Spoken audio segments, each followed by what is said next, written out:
তো তাহলে আজকের ক্লাসে আমরা শুরু করতে চলেছি যে টপিকটা, তার নাম কি হলো? আজকের ক্লাসে শুরু করতে চলেছি যে টপিকটা, তার নাম হচ্ছে পিরিয়ডিসিটি বা পর্যাবৃত্তি। আমরা একটা উদাহরণ দিয়ে দেখবো।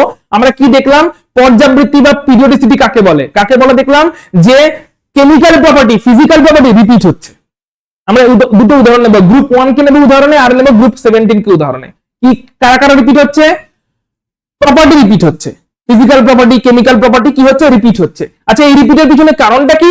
ভ্যালেন্স শেল যেটা, যোজ্যতা কক্ষ যেটা, ওখানে ইলেকট্রনের কনফিগারেশন রিপিট হচ্ছে। তাহলে অ্যাকচুয়ালি রিপিট কি হচ্ছে? ধর্ম না অ্যাকচুয়ালি রিপিট হচ্ছে ভ্যালেন্স শেলের কনফিগারেশন। ভ্যালেন্স শেলের ইলেকট্রনিক কনফিগারেশন রিপিট হচ্ছে, তার জন্য কি রিপিট হচ্ছে? ধর্ম রিপিট হচ্ছে। আর এই রিপিটেশনকে কি বলে? পিরিয়ডিসিটি। ক্লিয়ার? চলো দুটো উদাহরণ নেওয়া যাক। আমরা উদাহরণ হিসেবে প্রথমে আমরা গ্রুপ 1 কে নিচ্ছি। কোন গ্রুপকে নিচ্ছি? সো গ্রুপ 1 লিখে এই এলিমেন্ট কটার নাম লিখে ফেলো, পিরিয়ড কোন পিরিয়ডে কারা আছে। তো গ্রুপ 1 এ আছে lithium, sodium, potassium, rubidium, caesium, francium. এদের পিরিয়ড হচ্ছে 2 3 4 5 6 7। এইটুকু জাস্ট লেখো, তো চার্ট বানানোর দরকার নেই, এইটুকু জাস্ট লেখো। তাহলে গ্রুপ 1 এ lithium, sodium, potassium, rubidium, caesium, francium. Period হচ্ছে, এটা এক্সাম্পল 1 নিও, এক্সাম্পল 1 বলে লিখে নাও। এবং পিরিয়ড হচ্ছে এদের পর্যায়, মানে পিরিয়ড হচ্ছে 2 3 4 5 6 7। এবারে আমরা লিথিয়ামের ভ্যালেন্সিয়াল কনফিগারেশন লেখো। সকলের ভ্যালেন্সিয়াল কনফিগারেশন লিখবে। লিথিয়ামের ভ্যালেন্সিয়াল ইলেকট্রনিক কনফিগারেশন 2s1, সোডিয়ামের ভ্যালেন্সিয়াল ইলেকট্রনিক কনফিগারেশন 3s1, পটাশিয়ামের ভ্যালেন্সিয়াল ইলেকট্রনিক কনফিগারেশন 4s1, রুবিডিয়ামের ভ্যালেন্সিয়াল কনফিগারেশন 5s1, সিজিয়ামের ভ্যালেন্সিয়াল যোজিত কক্ষের ইলেকট্রন বিন্যাস কত? 6s1, ফ্রান্সিয়ামের এটা কত? 7s1। তাহলে এদের জেনারেল কনফিগারেশন কি, কমন কনফিগারেশন কি? ns1। তাহলে বলো সবকটাতেই ns1 এই ইলেকট্রনিক কনফিগারেশন রিপিট হয়েছে কিনা? সবকটাতেই কি রিপিট হয়ে গেছে? ns1 এই জেনারেল কনফিগারেশনটা রিপিট হয়ে গেছে। তাহলে এদের ধর্ম রিপিট হতে বাধ্য কি বাধ্য নয়? তো দেখা যাক সত্যি ধর্মে রিপিট হয়েছে কিনা। আমরা দেখবো কি কি প্রপার্টি এদের সকলের মধ্যে কমন দেখতে পাওয়া যায়।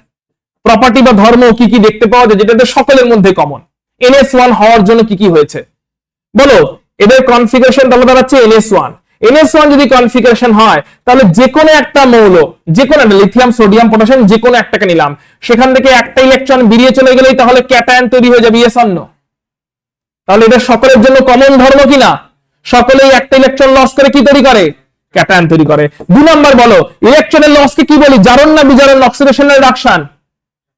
তাহলে সব ক্ষেত্রেই বলো ওই ধাতুটার জারণ বা অক্সিডেশন হয়, হ্যাঁ কি না? সব ক্ষেত্রেই ধাতুটার কি হয়? কারণ ইলেকট্রন কি হচ্ছে? লস না গেইন? ইলেকট্রন লস হচ্ছে, মানে জারণ হচ্ছে ধাতুটার।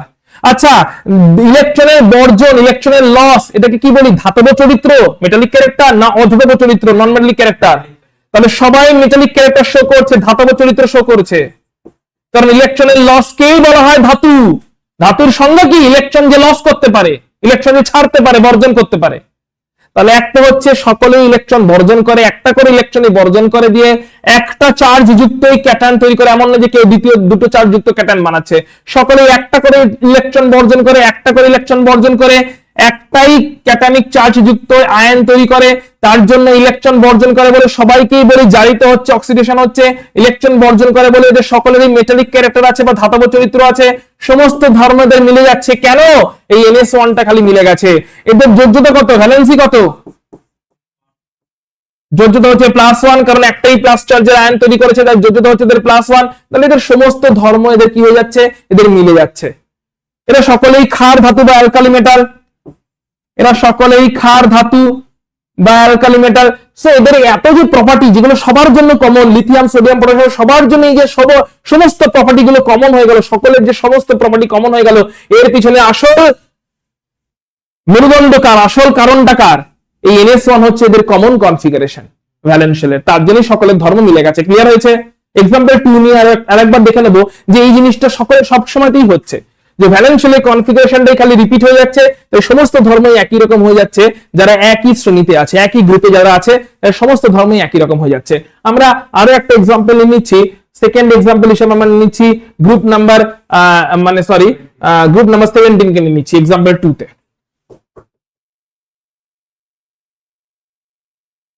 গ্রুপ 17। সো এখানে পিরিয়ড গুলো থাকছে, পিরিয়ড 2 3 4 5 6 অব্দি রাখলাম। 2 তে আছে ফ্লুরিন, 3 তে ক্লোরিন, 4 এ ব্রোমিন, 5 এ আয়োডিন, এখানে 6 এ অ্যাস্টাটিন। তাহলে ফ্লুরিনের ভ্যালেন্সিয়াল কনফিগারেশন 2s2 2p5, ক্লোরিনের ভ্যালেন্সিয়াল কনফিগারেশন 3s2 3p5, ব্রোমিনের ভ্যালেন্সিয়াল কনফিগারেশন 4s2 4p5।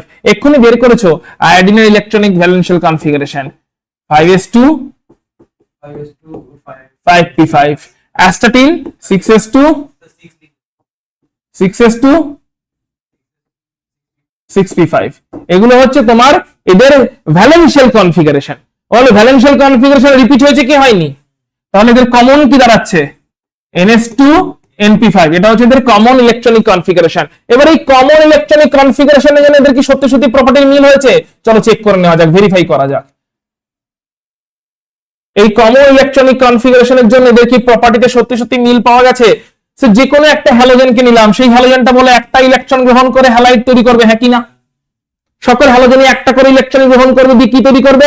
হ্যালাইড তৈরি করবে। 1 নাম্বার মিল। 2 নাম্বার বলে ইলেকট্রন গ্রহণ করেছে না বর্জন করেছে? গ্রহণ করলে রিডাকশন না অক্সিডেশন? তাহলে এখানে বিজারণ হয়েছে, কারণ হচ্ছে সকলেই গ্রহণ করছে। গ্রহণ করলে ধাতব চরিত্র না অধাতব চরিত্র? অধাতব, নন মেটালিক ক্যারেক্টার। ইলেকট্রন গ্রহণ করা মানে নন মেটালিক ক্যারেক্টার শো করছে। ইলেকট্রন গ্রহণ করা মানে নন মেটালিক ক্যারেক্টার শো করছে।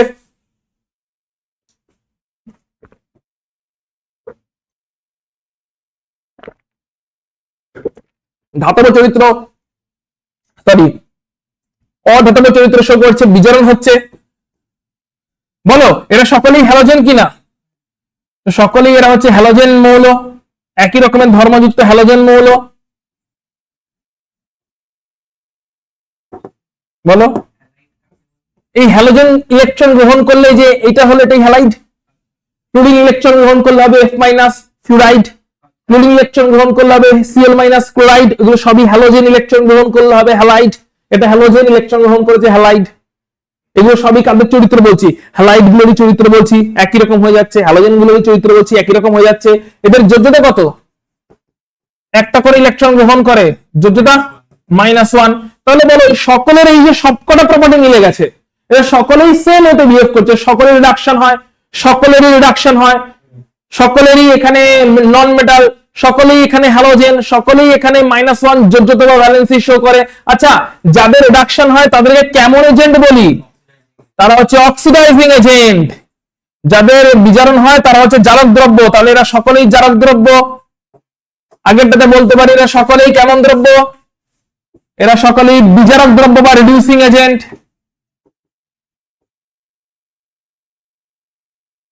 যাদের জারণ হয় তারা বিজারক দ্রব্য বা রিডিউসিং এজেন্ট, যাদের জারণ হয় তারা বিজারক দ্রব্য বা রিডিউসিং এজেন্ট, যাদের বিজারণ হয় তারা জারক দ্রব্য বা অক্সিডাইজিং এজেন্ট। সেই প্রপার্টিগুলো মিলের পিছনে ফান্ডামেন্টাল কমন ফ্যাক্টরটা কি? NH2NP5। এটাই কমন ফ্যাক্টর, যেটা যেখানে কিন্তু দেখতে পাচ্ছি ভ্যালেন্স শেলের কনফিগারেশনটা বা লাস্টের শেলের ইলেকট্রনিক কনফিগারেশনটা সকলের জন্য সমান হয়ে গেছে, সকলের জন্য একই হয়ে গেছে। ওকে,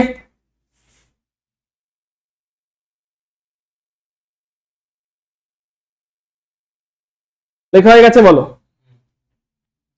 এবারে হেডিং দাও, কোন কোন প্রপার্টি চেঞ্জেস হয় সেটা আমরা দেখবো। প্রথম প্রপার্টির হেডিং দেবে হচ্ছে পারমাণবিক ব্যাসার্ধ বা অ্যাটমিক রেডিয়াস। পারমাণবিক ব্যাসার্ধ বা অ্যাটমিক রেডিয়াস, যে যে প্রপার্টিগুলো চেঞ্জেস হবে এখন। আচ্ছা তোমাদেরকে নেক্সট উইকে কিছু ওয়ার্কশিট দেবো, যারা বাংলা মাধ্যমে পড়ছে। ইংলিশ মাধ্যমদের আশা করি দিয়েছি, বাংলা মাধ্যমদের দেওয়া হয়নি এখন একটা। কিছু ওয়ার্কশিট দেবো, ওয়ার্কশিট গুলো বাড়িতে সলভ করা শুরু করে দেবে, এখন থেকে কিছু ওয়ার্কশিট প্র্যাকটিস করবে।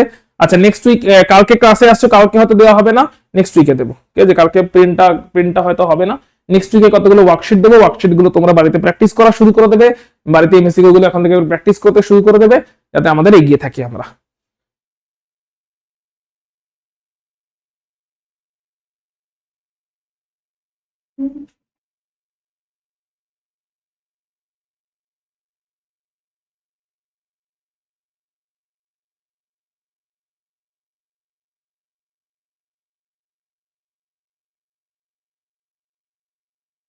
ঠিক আছে,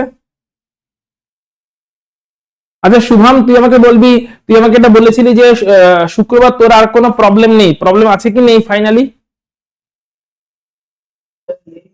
মানে পার্মানেন্টলি নেই?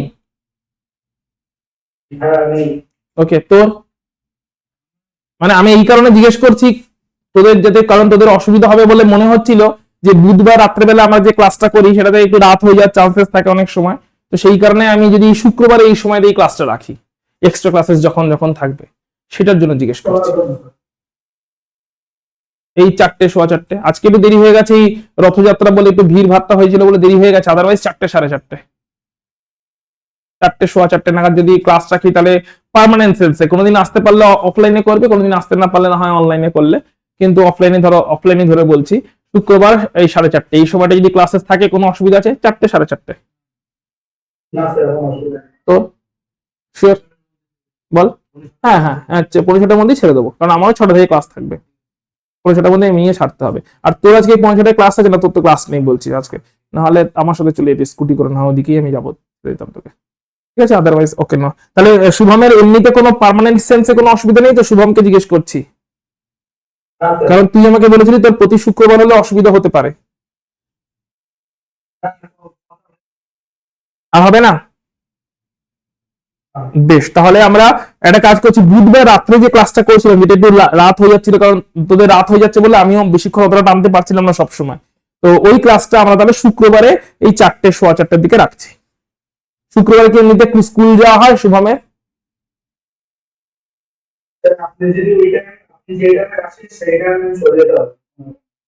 এই টাইমে পৌঁছে যাবে, স্কুল থাকলেও পৌঁছে যাবি তাই তো? ওকে, তোর স্কুল থাকে শুক্রবার, এমনিও থাকে না তোর, জব দিয়ে দিতে পারবি তাই তো? ঠিক আছে, তাহলে আমরা বুধবার রাত্রেবেলা রাখছি না, শুক্রবার দিনকে এই টাইমটাই রাখছি অ্যারাউন্ড 4-4:30, ঠিক আছে? যখন যখন এক্সট্রা ক্লাস করবো, কারণ আগস্ট মাসটাতে আমরা ভালো রকম এক্সট্রা ক্লাসেস থাকবে, সেই কারণে বললাম আগস্ট মাসটাতে আমাদের শুক্রবার করে এই টাইমটাতে প্রায় অলমোস্ট ক্লাসেস থাকবে, ঠিক আছে? শুক্রবার করে যাতে অনেকটা টেনে দিতে পারি, পরীক্ষা যেহেতু এগিয়ে আসছে। আচ্ছা, চলে আসো আমরা অ্যাটমিক রেডিয়াস বা পারমাণবিক ব্যাসার্ধ। তো অ্যাটমিক রেডিয়াসে প্রথমে 3টে কাজ করতে হবে, প্রথমে একটা কাজ করতে হবে, 3টে ডায়াগ্রাম ড্র করে নিতে হবে, যেখানে এটা হচ্ছে কোভ্যালেন্ট রেডিয়াস, কারণ এখানে দুটো অ্যাটমিক অরবিটালের মধ্যে ওভারল্যাপ হয়ে গেছে, ওভারল্যাপ হয়ে গিয়ে একটা কোভ্যালেন্ট বন্ড তৈরি করেছে। এখানে কোভ্যালেন্ট বন্ড আছে, এবং কোভ্যালেন্ট বন্ড অর্থাৎ অ্যাটমটার মধ্যে কেমন বন্ড আছে লিখে রাখো, কোভ্যালেন্ট বন্ড বা সমযোজী বন্ধন। এখানে অ্যাটম গুলোর মধ্যে কেমন বন্ড আছে? সমযোজী বন্ধন আছে, কোভ্যালেন্ট বন্ড আছে, এবং কোভ্যালেন্ট বন্ডে যখন আমরা রেডিয়াস বের করব, ব্যাসার্ধ বের করব, তখন তাকে বলবো কোভ্যালেন্ট রেডিয়াস। আচ্ছা, পরেরটা কি? পরেরটা হচ্ছে এখানে বলবো আমরা মেটালিক রেডিয়াস বা ধাতব ব্যাসার্ধ বা ধাতব বন্ধন। এখানে দুটো অ্যাটমের মধ্যে ধাতব বন্ধন আছে বা মেটালিক বন্ধন আছে, মেটালিক বন্ড আছে, তাই এখানে বলবো আমরা মেটালিক রেডিয়াস। তুমি বাড়ি যাওনি?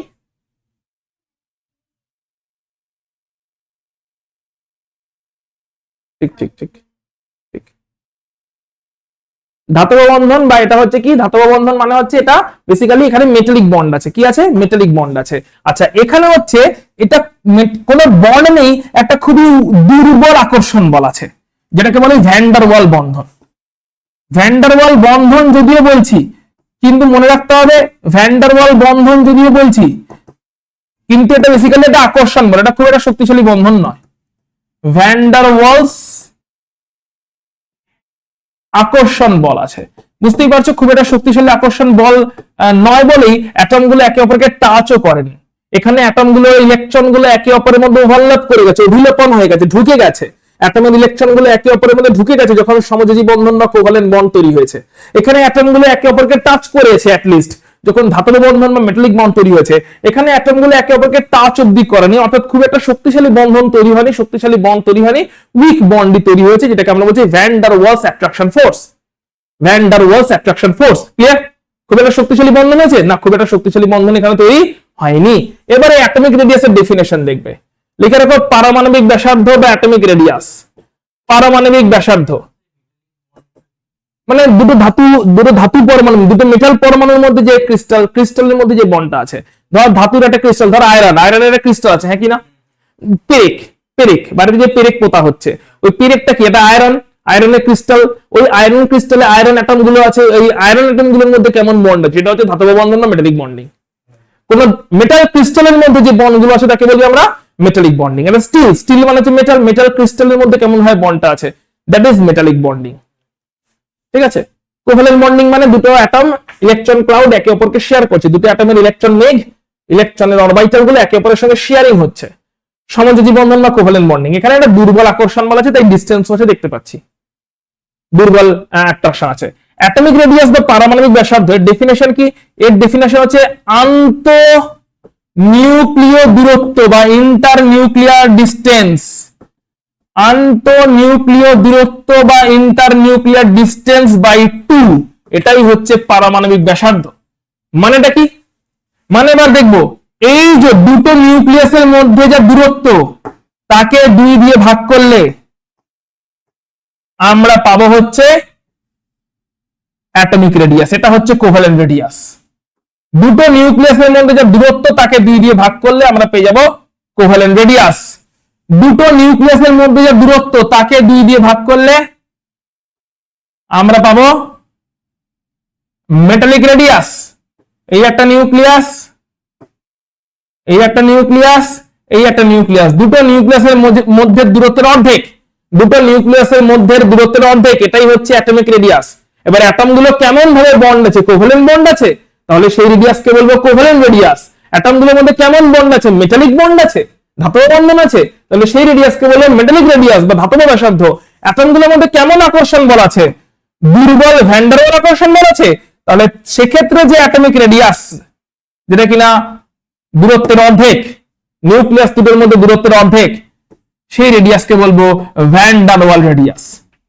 তাহলে প্রথম কথা এদের অর্ডারটা বলো কেমন হবে, কোনটা ছবি দেখেই বুঝতে পারা যাচ্ছে কোনটা বড় কোনটা ছোট হবে বলো। ভ্যান ডার ওয়াল রেডিয়াস সব থেকে বড়, ভ্যান ডার ওয়াল রেডিয়াস সব থেকে বড়, দেখতেই পাচ্ছি ছবি দেখেই বুঝতে পারা যাচ্ছে, অর্ধেকটা এখানে সব থেকে বড়। তারপরে কোনটা হবে, মেটালিক রেডিয়াস, ধাতব ব্যাসার্ধ, ভ্যান ডার ওয়াল ব্যাসার্ধ, তারপরে হবে ধাতব ব্যাসার্ধ, আর সব থেকে ছোট কোনটা হবে, কোভ্যালেন্ট ব্যাসার্ধ বা সমযোজী ব্যাসার্ধ। কোনটা বলো এইখানে, আন্ত নিউক্লিয় দূরত্ব, দুটো নিউক্লিয়াসের মধ্যে দূরত্ব ভাগ 2 মানে তার অর্ধেক। দুটো নিউক্লিয়াসের মধ্যে যে দূরত্ব, এই অ্যাটমের নিউক্লিয়াস আছে, ওই অ্যাটমের নিউক্লিয়াস আছে, দুটো নিউক্লিয়াসের মধ্যে যে দূরত্ব তাকে যদি হাফ করে দেওয়া হয় তাহলে সেই দূরত্বটাকে বলা হয় পারমাণবিক ব্যাসার্ধ। দুটো নিউক্লিয়াসের মধ্যে দূরত্বকে হাফ করলে যেটা পাওয়া যায় তাকে বলা হয় পারমাণবিক ব্যাসার্ধ। কথা ঢুকেছে? ক্লিয়ার? অর্ডারটা ক্লিয়ার? কোন ব্যাসার্ধ সব থেকে বড় তাহলে দাঁড়াচ্ছে ভ্যান ডার ওয়াল ব্যাসার্ধ সব থেকে বড়, তারপরে কোনটা মেটালিক ব্যাসার্ধ, তারপরে কোনটা কোভ্যালেন্ট ব্যাসার্ধ। ওকে, অর্ডারটা লিখে নিয়েছি কোস্তর। চলো চলে যাচ্ছি এবার আমরা একটা কেসে। কি বলছে, একটা এক্সাম্পল বলছে হাইড্রোজেনের জন্য ইন্টার নিউক্লিয়ার ডিসটেন্স বলেছে 0.74 অ্যাংস্ট্রম। তাহলে হাইড্রোজেনের কোভ্যালেন্ট রেডিয়াস কত? কি বলে দিয়েছে কোশ্চেনে, একটা কেস স্টাডি, এটা এগুলো সবই হচ্ছে কোশ্চেন এমসিকিউ এর। কেস স্টাডিতে বলেছে হাইড্রোজেন অ্যাটমের জন্য, এটা একটা হাইড্রোজেন অ্যাটম, এইটার একটা হাইড্রোজেন অ্যাটম। হাইড্রোজেন অ্যাটমের জন্য নিউক্লিয়াস দুটোর মধ্যে দূরত্ব দিয়ে দিয়েছে, নিউক্লিয়াসের মধ্যে দূরত্ব কত দিয়ে দিয়েছে, 0.74 অ্যাংস্ট্রম।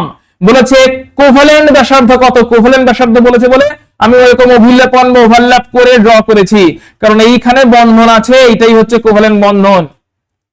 তাহলে এটা বাই 2 করে দিতে হবে, কারণ বাই 2 করলে আমরা জানি আমরা পেয়ে যাই, বাই 2 করলে আমরা জানি আমরা পেয়ে যাই কি, আমরা পেয়ে যাই হচ্ছে ব্যাসার্ধটা। তাহলে এই বাই 2 করলে এটাই হচ্ছে ব্যাসার্ধ, তাহলে ব্যাসার্ধ কত হবে,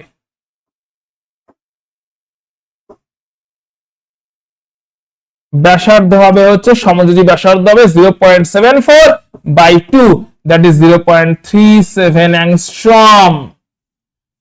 হাইড্রোজেনের তাহলে কোভ্যালেন্ট ব্যাসার্ধ 0.37 অ্যাংস্ট্রম। মেটালিক ব্যাসার্ধ হাইড্রোজেনের জন্য অ্যাপ্লিকেবল নয়, কারণ হাইড্রোজেন মেটাল নয়, আর ভ্যান ডার ওয়াল ব্যাসার্ধ কিন্তু এটা নয়, এটা হাইড্রোজেনের কোভ্যালেন্ট ব্যাসার্ধ।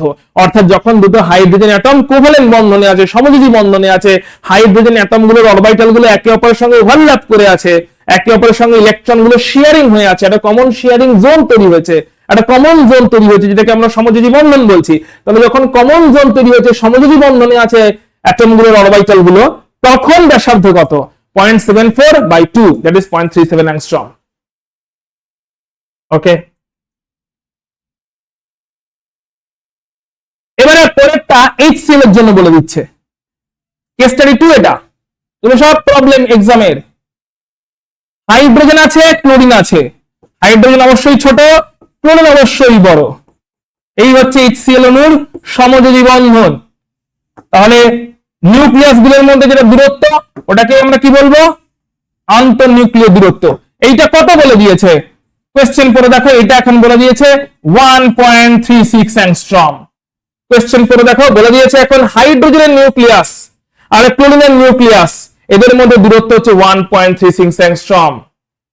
তাহলে বুদ্ধি করে বল, বুদ্ধি করে বল, এখন কি ডাইরেক্টলি আমি এরকম হাফ করে দিলে পাওয়া যাবে ব্যাসার্ধ?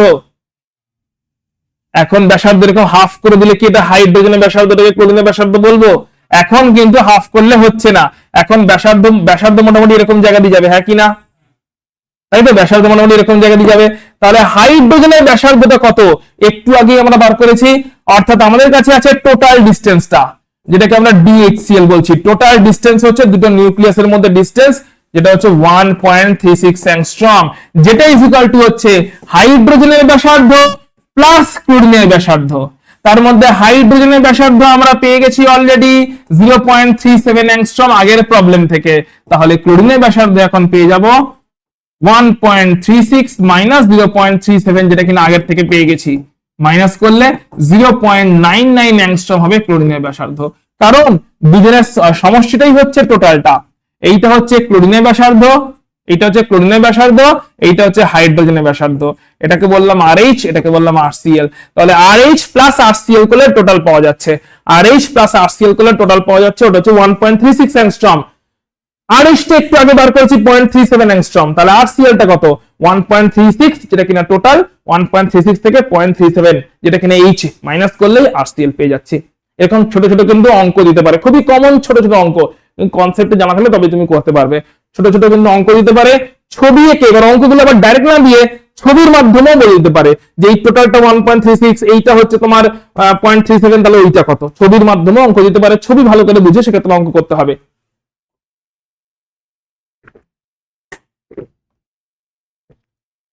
ঠিক আছে,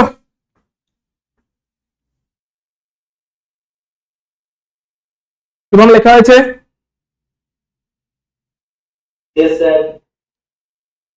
এগুলো কেমন ব্যাসার্ধ? কোভ্যালেন্ট রেডিয়াস না মেটাল রেডিয়াস না ভ্যান ডার ওয়াল রেডিয়াস? সবই কোভ্যালেন্ট বা সমযোজী বন্ধন, সমযোজী ব্যাসার্ধ। কোভ্যালেন্ট রেডিয়াস সবই কি কোভ্যালেন্ট রেডিয়াস বা সমযোজী বন্ধনের ব্যাসার্ধ, সমযোজী ব্যাসার্ধ। ঠিক আছে, চলো পরেরটা যাচ্ছি। ওকে,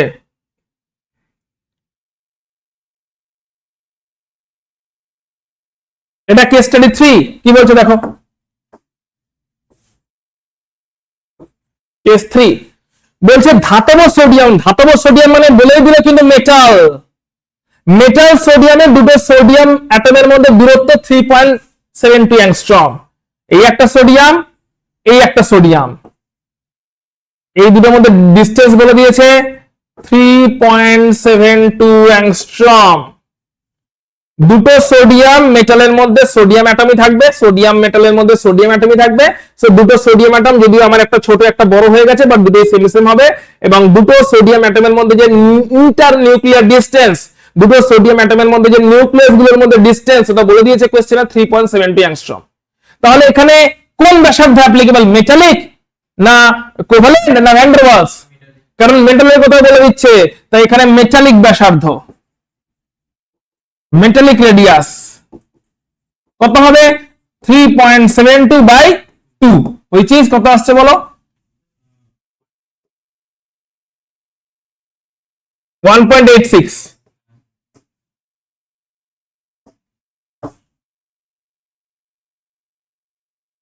এটাতে এই পোর্শনটুকু শুধু, পরেরটা পরের কথা বলেছে, এটাতে এই পোর্শনটা। ঠিক আছে, ওকে, মাথায় ঢুকেছে? আচ্ছা, এবারে একটা জিনিস দেখবে, এটা কার জন্য? সোডিয়ামের জন্য। সেম জিনিস হয়ে গেছে পটাশিয়ামের জন্য। পটাশিয়ামের সাইজ একটু বড় আমরা জানি সোডিয়ামের থেকে, সো এটাও পটাশিয়াম, এটাও পটাশিয়াম। পটাশিয়ামের জন্য বলেছে নিউক্লিয়াস গুলোর মধ্যে ডিসটেন্স কত বলে দিয়েছে? পটাশিয়ামেরও নিউক্লিয়াস গুলোর মধ্যে ডিসটেন্স বলে দিয়েছে কত? বলে দিয়েছে পটাশিয়ামের নিউক্লিয়াস গুলোর মধ্যে ডিসটেন্স বলে দিয়েছে 4.26 অ্যাংস্ট্রম। পটাশিয়ামের নিউক্লিয়াস গুলোর মধ্যে দিয়ে দিয়েছে 4.26 অ্যাংস্ট্রম। তাহলে বলো মেটালিক রেডিয়াস কত হবে?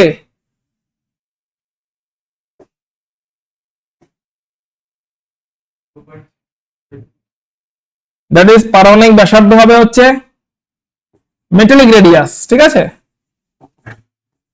ধাতব ব্যাসার্ধ কত হবে এটা বলে দিয়েছে 4.26 অ্যাংস্ট্রম। তাহলে 4.26 বাই 2 দ্যাট ইজ কত আসছে বলো? 2.13 অ্যাংস্ট্রম। ক্লিয়ার? এবারে তুমি আমাকে বলো, একটা ডেটা দিয়েছে, ঠিক দিয়েছে কি ভুল দিয়েছে বলতে হবে। বলছে সোডিয়ামের কোভ্যালেন্ট রেডিয়াস 1.54 অ্যাংস্ট্রম, সমযোজী ব্যাসার্ধ 1.54 অ্যাংস্ট্রম, ঠিক দিয়েছে না ভুল দিয়েছে? পটাশিয়ামের আবার কোভ্যালেন্ট রেডিয়াস বা সমযোজী ব্যাসার্ধ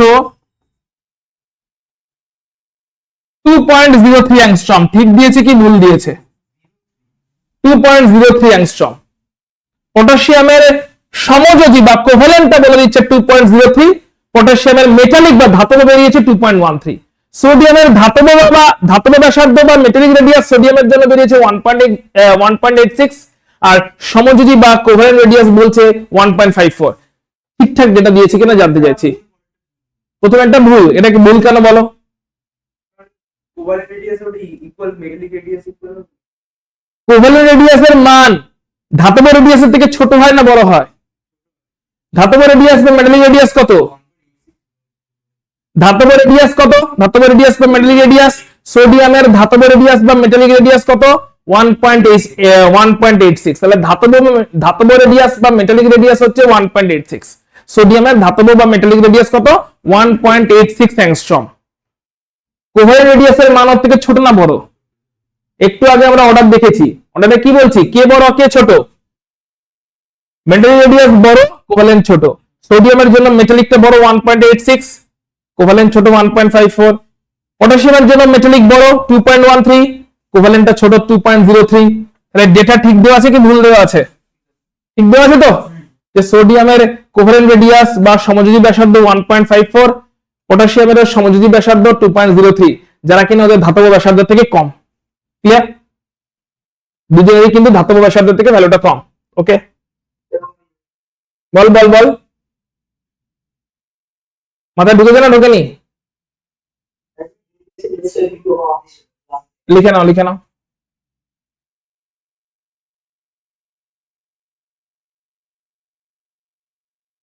সেগুলো তো দেখলাম, তারপরে আমরা কেস ঢুকে গেছে, ঢুকেছে। চল এবার হেডিং দাও, variation across periodic table. Variation across periodic table, পর্যায় বরাবর ভেরিয়েশন কেমন ভাবে হচ্ছে।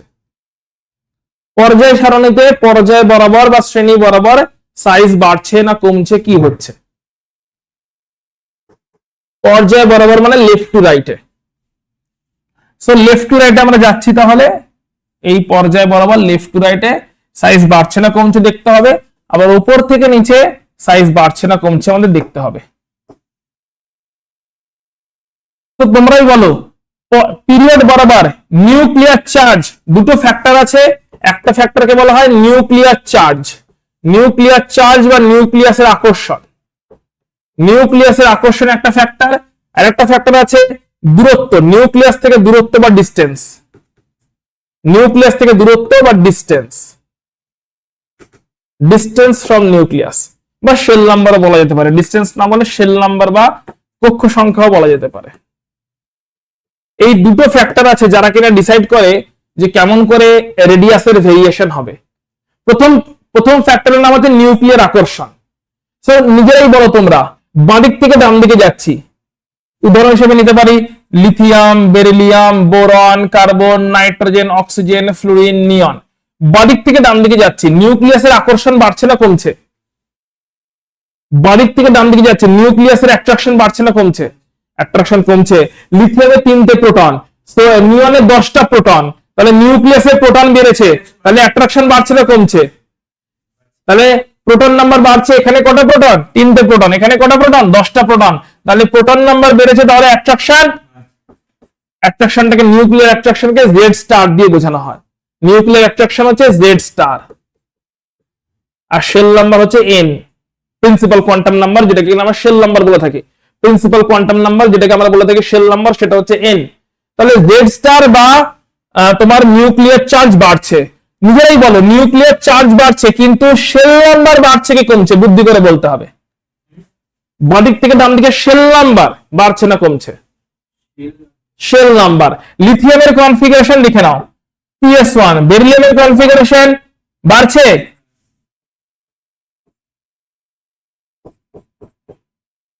বাড়ছে না কমছে শুভম? শেল নাম্বার বলছে বাড়ছে। কোথায় শেল নাম্বার বাড়ছে একটু কি আমাকে দেখাবে? শেল নাম্বার কত? সবগুলোতেই তো শেল নাম্বার একই।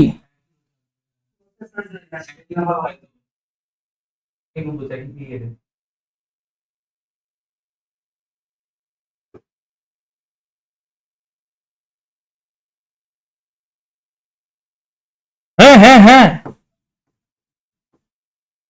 বল তাহলে কৌস্তব, কোন শেলে ইলেকট্রন আছে?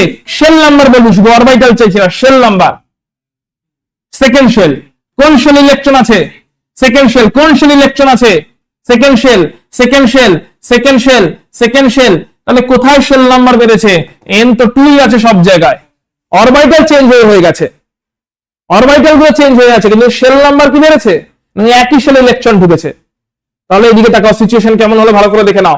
নিউক্লিয়াসের অ্যাট্রাকশন বাড়লো, কিন্তু একই শেলে ইলেকট্রন গুলো ঢুকলো।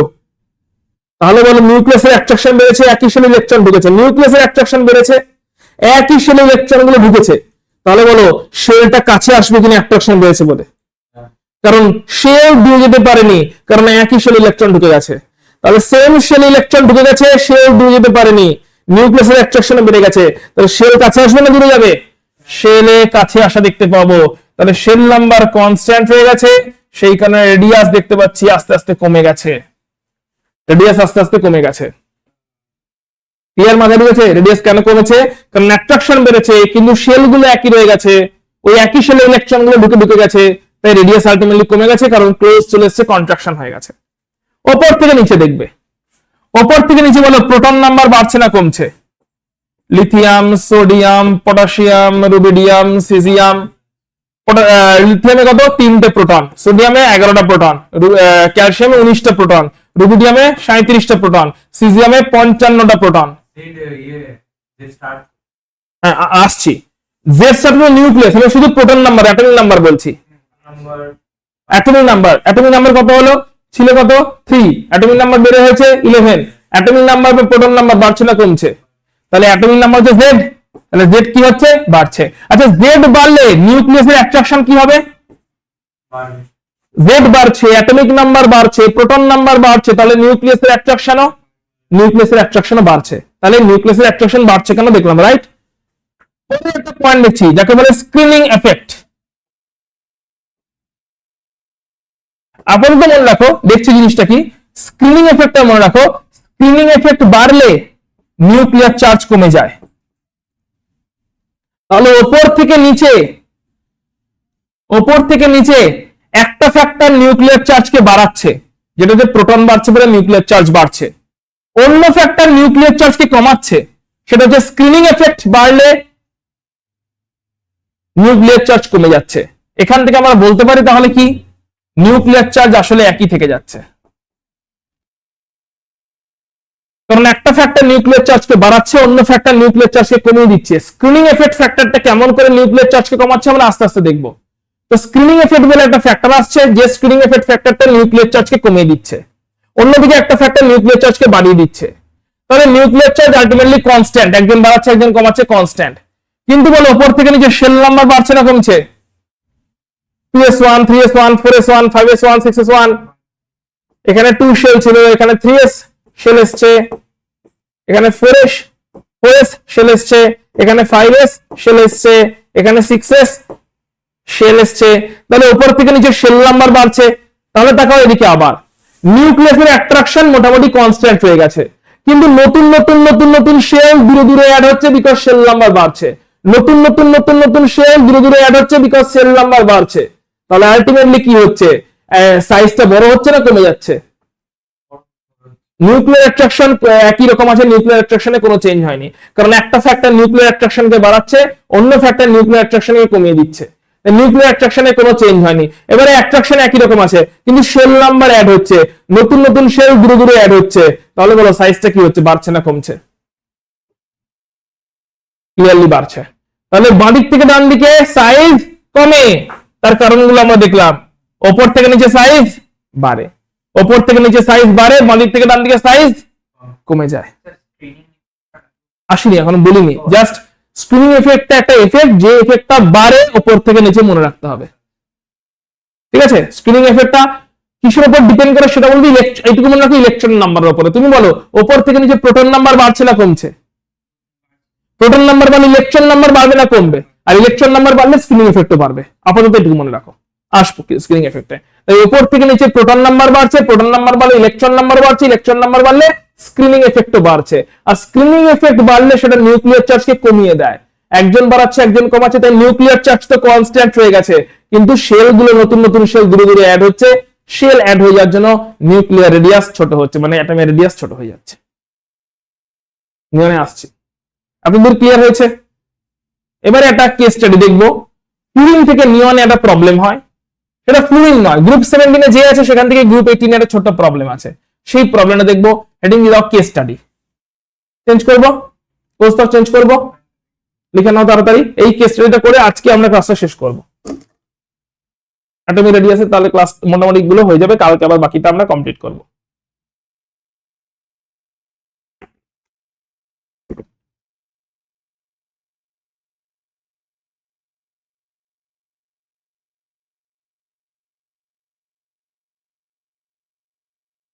লিখেছো?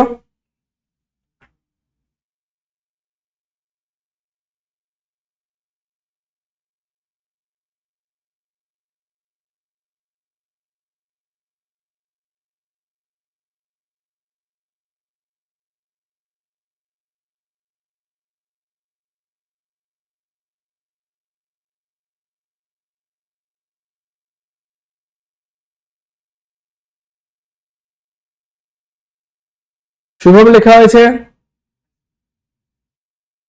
Yes, sir. চলো কেস স্টাডি বলে হেডিং দিয়ে দাও।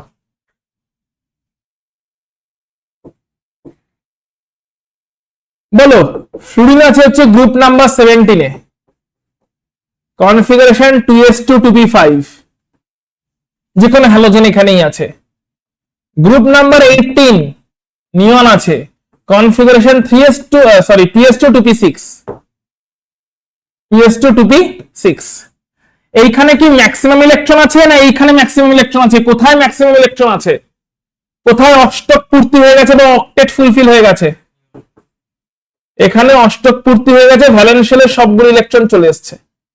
ভ্যালেন্স শেলে থাকতে পারে হচ্ছে কত ইলেকট্রন? ভ্যালেন্স শেলে থাকতে পারে 8টা ইলেকট্রন। এখানে ভ্যালেন্স শেলে 8টা ইলেকট্রন আছে দেখতে পাচ্ছি, 2s এ 2টা 2p তে 6টা। তাহলে ভ্যালেন্স শেলে 8টা ইলেকট্রন মানে অষ্টক পূর্তি। অষ্টক পূর্তি মানে কি? এখানে ম্যাক্সিমাম ইলেকট্রন প্রেজেন্স আছে, তাহলে ইলেকট্রনগুলোর মধ্যে বিকর্ষণ তো ম্যাক্সিমাম। Maximum electron repulsion.